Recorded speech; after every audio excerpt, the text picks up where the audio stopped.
Hello everyone. NCERT series पे हम work कर रहे थे और क्लास 6 की पॉलिटी हम कंप्लीट कर चुके हैं। क्लास 7 की पॉलिटी का जो पहला सेक्शन है वो मैंने आपको करवाया था। मैंने आपको ये भी बताया था कि क्लास 7 की जो पॉलिटी है वो थोड़ा सा थ्योरेटिकल साइड की तरफ ज़्यादा झुकी हुई है, लेकिन जो भी इम्पोर्टेंट एमसीक्यू क्लास 7 की पॉलिटी से बनेंगे उनको हम एक बार देख रहेंगे। पढ़ने का तरीका मैंने आपको बहुत बार बताया है। बुक को या हार्ड कॉपी को आपने फॉलो करना है। पीडीएफ आप डाउनलोड कर लीजिए, एक बार उसकी रीडिंग मार लीजिए। जो भी इम्पोर्टेंट पॉइंट्स हैं वो मैं आपको यहाँ पे लिखवा दे रहा हूँ। थोड़ी बहुत थ्योरेटिकल एस्पेक्ट्स मैं आपको बता रहा हूँ। देखिए, एक तरीका ये भी है कि जो एनसीईआरटी की जो बुक्स आती हैं पीडीएफ, मैं उन्हें अपनी पीपीटी में डाल दूँ और उन्हें एक एक तरफ से लाइन बाय लाइन कवर कर ले जाऊँ। लेकिन छोटी क्लासेस में उस पर आपका टाइम बहुत ज़्यादा वेस्ट होगा, क्योंकि जब आप एनसीईआरटी पॉलिटी पढ़ेंगे तब आपको पता चलेगा कि दो छोटे बच्चों की कहानी भी वहाँ पे दी हुई है। एक जो नगर पालिका है उसमें कैसे काम करती है, उसके लिए भी बच्चों का पूरा एक एक्सरसाइज उन्होंने, जैसे होता है कि बच्चों का जो कन्वर्जेशन होता है उसके थ्रू बताया है। तो उसे मैं अगर लाइन बाय लाइन बताऊंगा तो एक क्लास में ही 1 घंटा चले जाएगा। मतलब एक, जैसे अगर मैं समानता पढ़ा रहा हूँ तो इसी में 1 घंटा चला जाएगा। तो अगर ये 8 चैप्टर हैं तो इसमें आपके 6 से 7 घंटे आराम से चले जाएंगे। तो वहाँ पे आपका टाइम वेस्ट होगा। उस सब से बचने के लिए छोटी क्लासेस में जो इम्पोर्टेंट पॉइंट्स हैं वो मैं आपको बता रहा हूँ। और जहाँ पे देखिए इम्पोर्टेंट होगा, जैसे हिस्ट्री में इम्पोर्टेंट होगा, ज्योग्राफी में 6, 7, 8 में तो नहीं बट 9, 10 में हाँ पीपीटी को यूज किया जाएगा। और जो हाथ से नोट्स हैं जो इसमें भी मैंने आगे बनाए हैं उनको भी यूज किया जाएगा। तो अभी आपका काम सिर्फ इतना है, आपने एनसीईआरटी को फॉलो करना है। दूसरा चीज़ इसमें ये है कि आपके जो मैंने यहाँ पे एमसीक्यू बता रखे हैं थ्योरी तो आप समझ जाएंगे एक बारी में। जो एमसीक्यू मैं बताऊँगा उसको आप नोट ज़रूर करिए, ताकि जब आप रिवीजन करेंगे बाद में पेपर से 1 हफ्ते पहले 2 हफ्ते पहले जल्दी से यूट्यूब को वीडियो को अगर आप देखना चाह रहे हैं तो 1.25 पे या 1.5x पे चला के और जल्दी से अपनी जो नोट्स हैं उनको 1 2 3 बार थोरोली पढ़ लेंगे तो चीज़ें वहाँ पे पेपर में फिर आपकी ध्यान आ जाएंगी। तो मैंने बताया था कि क्लास 7 की जो पॉलिटी है वो थोड़ा सा थ्योरेटिकल साइड में झुकी हुई है। समानता हम कर चुके हैं, राज्य स्वास्थ्य में सरकार की भूमिका हम कर चुके हैं, राज्य शासन कैसे काम करता है, क्या एमएलएज होते हैं, किस तरह से सरकार बनती है, किस तरह का विपक्ष होता है, मैं आपको बता चुका हूँ। लड़के और लड़की के रूप में बड़े होना, ये थोड़ा सा आप जानते हैं कि ये जो हमारा लिंग भेद है उसके बारे में है कि कैसे लड़कों को शिक्षा दी जाती है, लड़कियों को शिक्षा पहले कम दी जाती थी। और जो छोटे मोटे भेदभाव जो हम प्राथमिक लेवल से लेके ऊपर लेवल तक देखते हैं उसके बारे में बताया गया था।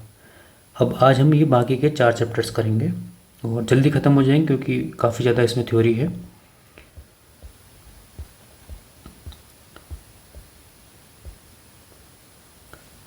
चैप्टर 5, औरतों ने बदली दुनिया।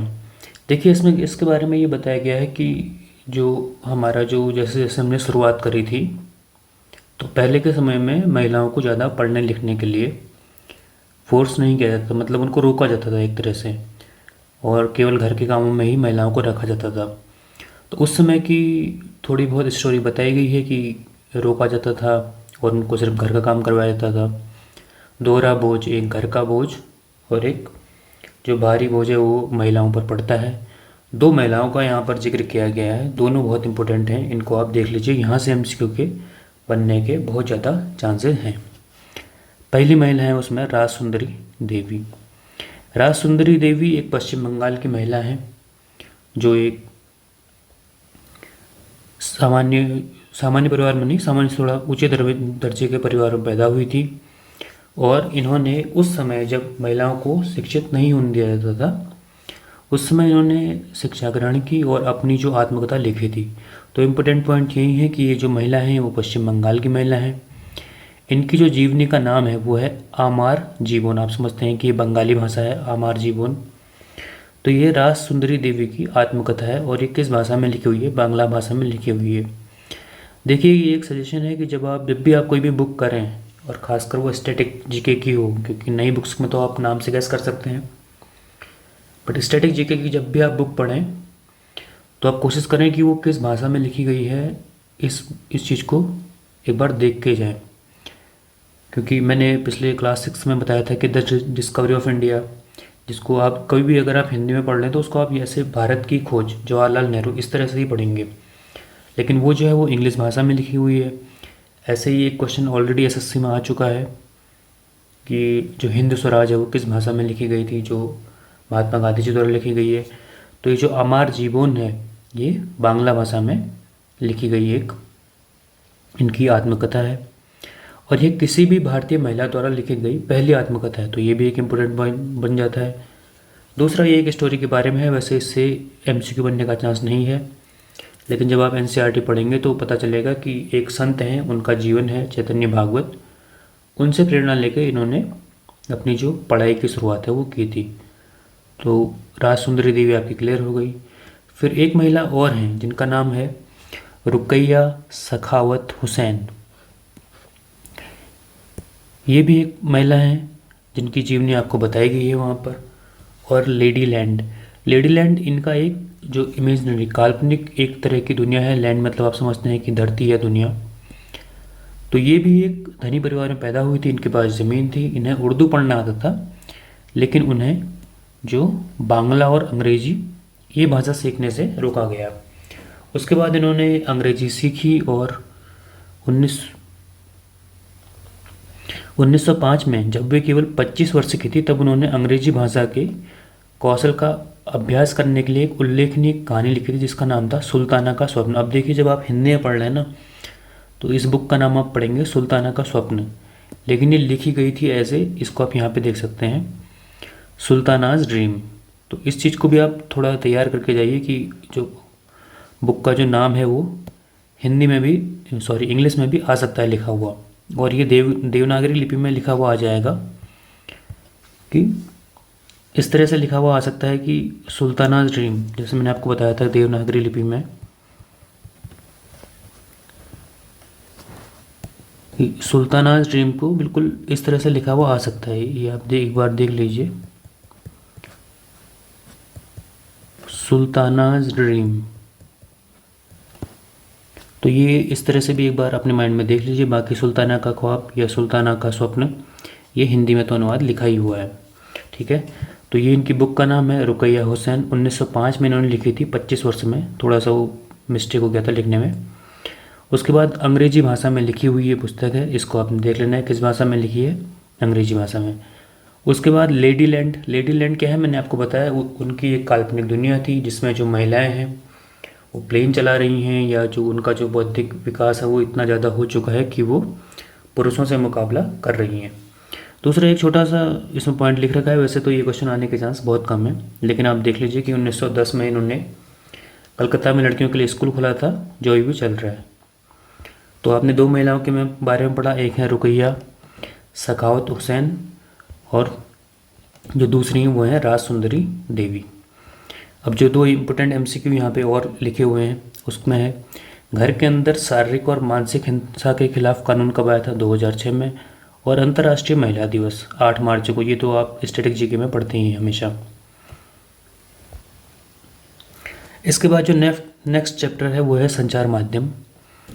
देखिए इसके बारे में भी सारी की सारी थ्योरी है। संचार माध्यम आप जानते हैं क्या होता है, संचार माध्यम को समझना क्या होता है। दूसरा एक बात मैं और बताना चाहूँगा पिछले चैप्टर में, इसमें आप देखेंगे कि महिलाओं को लेके काफ़ी सारा डेटा वहाँ पे दिया हुआ है। जो आप देखते हैं जनगणना का डेटा होता है या अलग डेटा होता है, बट वो डेटा काफ़ी पुराना है, 2004 का, 2005 का, 2007 का, 8 का। इस तरह के डेटा को पढ़ने के लिए आपने जो करंट अफेयर हैं उन्हें फॉलो करना पड़ता है। तो ऐसा कोई करंट अफेयर में अगर कोई स्पेशल डेटा अगर आएगा, जैसे पिछले उत्तराखंड में जितने भी एग्ज़ाम हुए अधिकतर में उत्तराखंड की वन रिपोर्ट पूछी गई है, क्योंकि जो फॉरेस्ट रिपोर्ट है वो 2021 में प्रकाशित हुई थी और 22 के आसपास में उसके क्वेश्चन बनने शुरू हो गए थे। तो 22 एंड 23 के अधिकतर जो पेपर हैं उसमें फॉरेस्ट रिपोर्ट से क्वेश्चन आए थे, तो उन्हें हम करंट अफेयर में कवर करेंगे।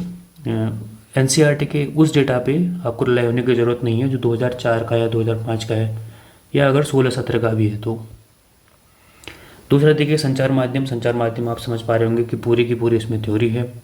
संचार माध्यम क्या होते हैं आप बहुत अच्छे से जानते हैं। जिस भी माध्यम से हम संचार करते हैं, अपनी सूचनाओं को या अपने विचारों का आदान प्रदान करते हैं, उसे संचार माध्यम कहते हैं।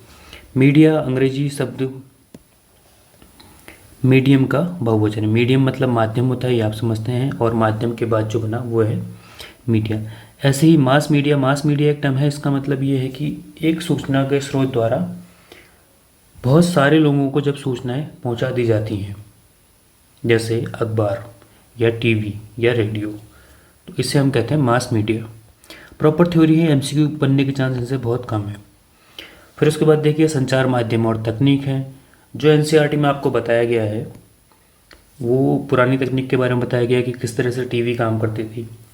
आज के समय में इसका बेहतरीन एग्जाम्पल जो आप देख सकते हैं कि हम फ़ोन यूज करते हैं 4G नेटवर्क के लिए। हम देखते हैं कि जो मोबाइल टावर्स लगे रहते हैं, ऑप्टिकल फाइबर्स केबल जो बिछाए जाते हैं, वो उसकी तकनीक है। अब तो 5G पे भी वर्क हो रहा है, तो 5G केबल्स भी कहीं कहीं बिछना शुरू हो गई हैं। तो ये उसके बारे में लिखा हुआ है, काफ़ी ओल्ड जो डेटा है टीवी के बारे में बताया गया है, उसके एमसीक्यू नहीं बनेंगे और बेवजह उनको नोट्स में जोड़ने का बहुत ज़्यादा मतलब बनता है नहीं। दूसरा है संचार माध्यम और धन। जैसा कि आप जानते हैं किसी भी माध्यम को इस्टेब्लिश करने के लिए हमें क्या करना पड़ता है, धन लगाना पड़ता है। जैसे अभी का सबसे बेहतरीन एग्जाम्पल 4G टावर्स जब लगाते हैं, ऑप्टिकल फाइबर्स केबल जब बिछाते हैं, तो आप देखते हैं कि मज़दूर काम करते हैं, केबल्स का खर्चा आता है, जिस पर्सन की लैंड पे हम टावर लगाते हैं उसको भी हमको कुछ मासिक देना पड़ता है। तो ये सब खर्च कौन वहन करता है, जो भी संचार कंपनी है वो वहन करती है। तो उसके बारे में बताया गया है कि वो किस तरह से एडवर्टाइजमेंट देते हैं टीवी पे जब क्रिकेट मैच आता है या कोई भी अन्य गतिविधि होती है। 4G फ़ोन पे हम जो भी कॉस्ट है, हम अपने नेट पैक के रूप में जो भी हम उनको कॉस्ट देते हैं उससे वो धन निकालते हैं। तो थोड़ा बहुत इसके बारे में बताया गया है, ये भी प्रॉपर एक थ्योरी है। इसके बाद संचार माध्यम और लोकतंत्र के बारे में बताया हुआ है। जैसे भारत एक लोकतंत्र है, जो मीडिया है उस पर सरकार का किस तरह से प्रभाव रहता है, या अन्य भी जो टीवी हैं या सॉन्ग्स हैं या मूवीज़ हैं, आजकल तो ये टॉपिक बहुत ज़्यादा न्यूज़ पे रहते हैं, आप देख रहे होंगे इन सब चीज़ों को। तो किस तरह से संचार माध्यम होते हैं और किस तरह से लोकतंत्र इस पर काम करता है, ये जो टॉपिक है ना, ये बहुत बार इंटरव्यू के क्वेश्चन होते हैं या मेंस में भी फिलोसॉफिकल जो हमारी टर्म होती है वहाँ पे यूज किए जाते हैं। प्रीलिम्स में बहुत ज़्यादा इस पर ध्यान देने की ज़रूरत नहीं है। दूसरा मसौदा तैयार किया जाना। मसौदा मतलब ड्राफ्ट होता है, ये टॉपिक के रूप में वहाँ पे लिखा हुआ है, तो इसको आप समझिए। मसौदा मतलब कि किस जो बिंदु है या किस घटना पे न्यूज़ चैनल आपको दिखाना चाह रहे हैं, क्योंकि एक ही देश में विभिन्न समय पर जो विभिन्न घटनाएं होते रहती हैं, लेकिन समाचार जो न्यूज़ चैनल्स हैं वो एक निश्चित जो इंटरेस्ट होता है या जिसमें उनको फ़ायदा होता है वो चीज़ें उसको उस समय दिखाते हैं, या जो देश के लिए ज़्यादा ज़रूरी होता है, तो वो है कि मसौदा तैयार करना कि किस चीज़ों को दिखाया जाना है। प्रीलिम्स के लिए या एमसीक्यू के लिए इसमें बहुत ज़्यादा कुछ है नहीं। दूसरा देखिए, दो क्वेश्चन यहाँ पे इम्पोर्टेंट हैं। पहला है खबर लहरिया। खबर लहरिया एक अखबार है जिसको उत्तर प्रदेश के चित्रकूट जिले की 8 दलित महिलाओं द्वारा प्रकाशित किया जाता है। यह एक पाक्षिक है, पाक्षिक मतलब हर 15 दिन में जिसका प्रकाशन होता है, और ये किस भाषा में है, बुंदेली भाषा में है। तो ये एक इम्पोर्टेंट एमसीक्यू है, यहाँ से 4-5 जितने भी एमसीक्यू पुट हो सकते हैं आप इसको नोट्स में अपने ऐड कर लीजिए। दूसरा है टेलीवाइज़र। टेलीवाइज़र टेलीविज़न का प्रारंभिक रूप है, जिसके आविष्कारक जो हैं वो हैं जॉन एल बर्ड।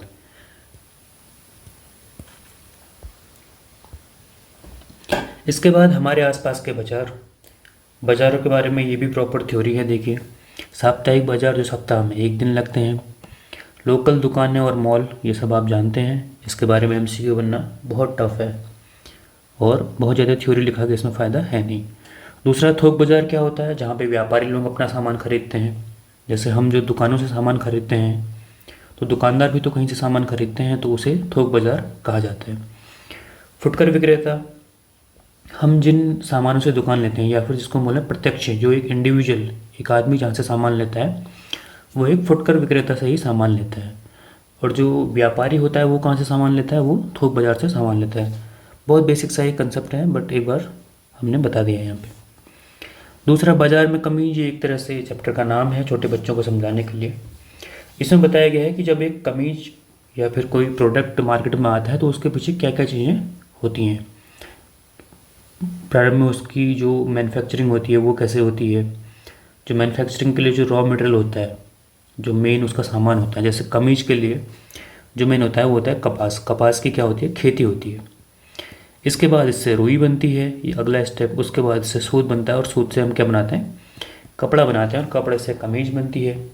कमीज में थोड़ी मार्केटिंग होती है और उसको एक विक्रय मूल्य पर बेचा जाता है। ये सब एक बहुत बेसिक थ्योरी के क्वेश्चन है और प्रीलिम्स में से बहुत कम चांस है कि क्वेश्चन बनेगा, बट एक बार देख लीजिए। दादन व्यवस्था एक टर्म आई है, इसको आप नोट्स में ऐड कर लेते हैं। दादन व्यवस्था में क्या होता है कि जो बुनकर है या जो व्यापारी हैं वो बुनकर को सूत दे देते हैं और उनसे बोलते हैं कि आप कपड़ा तैयार कीजिए। इसमें जो हमारे बुनकर हैं उनको क्या फ़ायदा होता है, वरना बुनकर को क्या होता कि मार्केट से सूत लेना पड़ता और फिर वो कपड़ा तैयार करते। तो जो बुनकर होते हैं वो बहुत गरीब परिवारों के होते हैं, तो उनके सामने ये समस्या रहती थी कि कितना हम सूत लें, कितना हम कपड़ा तैयार करें, किस क्वालिटी का कपड़ा तैयार करें। अब क्योंकि जो व्यापारी है वो बुनकर को खुद ही सूत देता है, तो वो बता देता है कि मुझे इस तरह का कपड़ा चाहिए और इतनी मात्रा में कपड़ा चाहिए। तो ये छोटी सी थ्योरी वहाँ पे बताई गई है। और इस 7th की NCERT में जितने भी इम्पोर्टेंट टॉपिक थे वो हम कवर कर चुके हैं। छोटा सा हैंडलूम और पावरलूम यहाँ पे देख लीजिए। हैंडलूम में क्या होता है, जब हाथों से हम कोई चीज़ बनाते हैं, हाथों से, खासकर कपड़ों के लिए, तो उसे कहा जाता है हैंडलूम। और पावरलूम में क्या होता है, जो बिजली की मदद से हम जो कपड़े बनाते हैं उनको पावरलूम सेक्टर कहा जाता है। तो क्लास 7th की NCERT ये कंप्लीट हो गई। यहाँ पे बहुत ज़्यादा इसमें थ्योरी थी, मैंने आपको बताया था, बट जहाँ पर से MCQ पुट हो सकते हैं और जहाँ पर को थोड़ा बहुत कंसेप्ट आपको समझने की ज़रूरत थी वो मैंने आपको इसमें बता दिया है। इसके बाद हम क्लास 8th की NCERT करेंगे, उसमें काफ़ी सारा अच्छा मटेरियल है पढ़ने के लिए, उसको हम अच्छे से पढ़ेंगे। और क्लास 8th की NCERT कवर होते ही हम आएंगे ज्योग्राफी में। ज्योग्राफी की इसी तरह से हम क्लास 6, क्लास 7, क्लास 8, उसमें थोड़ा PPT ज़्यादा रहेंगी पढ़ने के लिए, उसमें काफ़ी ज़्यादा चीज़ें हैं। और उसके बाद जब 1 या 2 हफ्ते के अंदर हम क्लास 7th की ज्योग्राफी ख़त्म कर देंगे, सॉरी क्लास 6, 7, 8 की ज्योग्राफी ख़त्म हो कर देंगे, तो फिर हम हिस्ट्री में आ जाएंगे। हिस्ट्री में आप देखेंगे कि हर पेज पे ही 8-8, 10-10 MCQ बनेंगे, तो यही पढ़ने का सही तरीका है। तो चीज़ें ऐसे ही आगे को चलेंगी। तो क्लास 7 की NCERT ख़त्म होगी, अब आप इसको अपने नोट्स में ऐड कर सकते हैं।